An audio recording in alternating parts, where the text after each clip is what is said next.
जिजाऊ जय शिवराय जय शिवराय जय शिवराय जय शिवराय जय शिवराय जय शिवराय जय शिवराय जय शिवराय जय शिवराय दोषीवर कारवाई झालीच पाहिजे, दोषीवर कारवाई झालीच पाहिजे, गुन्हा नोंद झालाच पाहिजे, गुन्हा नोंद झालाच पाहिजे, दोषीवर कारवाई झालीच पाहिजे. छत्रपती शिवाजी महाराज की जय जय जिजाऊ जय शिवराय, जय जिजाऊ जय शिवराय.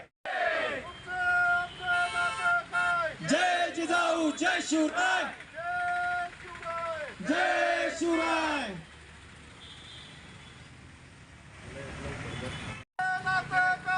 जय जिजाऊ जय शिवराय जय शिवराय जय शिवराय. आज या महाराष्ट्रामध्ये इतकी लाजिरवाणी परिस्थिती निर्माण झालेली आहे. हे प्रशासन असेल. जय शिवराय.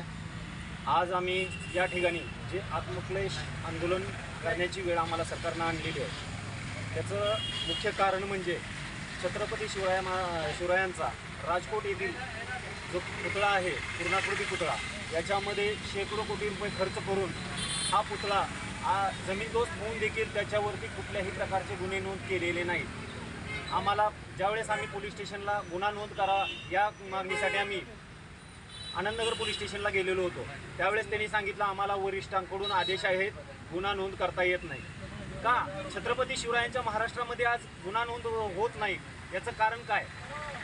महाराजांच्या या अवहेलनेसंदर्भात जे दोषी आहेत, यामध्ये सार्वजनिक बांधकाम विभाग असेल, त्याच्या संबंधित खात्याचे मंत्री असतील, मुख्यमंत्री असतील किंवा जे कोणी असतील, ह्या सर्व दोषींवरती कारवाई झाली पाहिजे. या पुतळा दुर्घटनेमध्ये जो प्रमुख आरोपी आहे जयदीप आपटे, हा मूर्तिकार आहे, परंतु याच्यामध्ये अनेक समिती आहेत. कुठलाही पुतळा उभा करत असताना त्यामध्ये स्ट्रक्चरल ऑडिट करूनच ते पुतळे उभा केले जातात. एवढं होऊन देखील, करोडो रुपये खर्च करून देखील आज महापुरुषांची विटंबना होत आहे. याला जबाबदार जे प्रशासनातील लोक असतील किंवा याच्या पाठीमागे जे कोणी अघटित असतील, कुणी प्रत्यक्ष किंवा अप्रत्यक्ष असतील, अशा सर्वांवरती गुन्हे नोंद होऊन त्या दोषींवरती कठोरात कठोर कारवाई झाली पाहिजे. आज जयदीप आपटेसारखा माणूस 10 दिवस झाले या पुतळ्याची दुर्घटना होऊन तो मीडियाला बाईट देतो आणि तो गायब होतो. याच्यासारखी लाजिरवाणी गोष्ट काय आहे?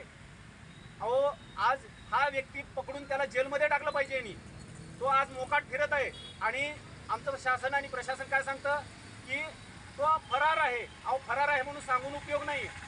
तुम्ही उद्रेक होण्याची वाट बघताय का? शिवरायांच्या मावळ्यांचा उद्रेक झाल्यानंतर हे तुम्हाला सहन होणार नाही.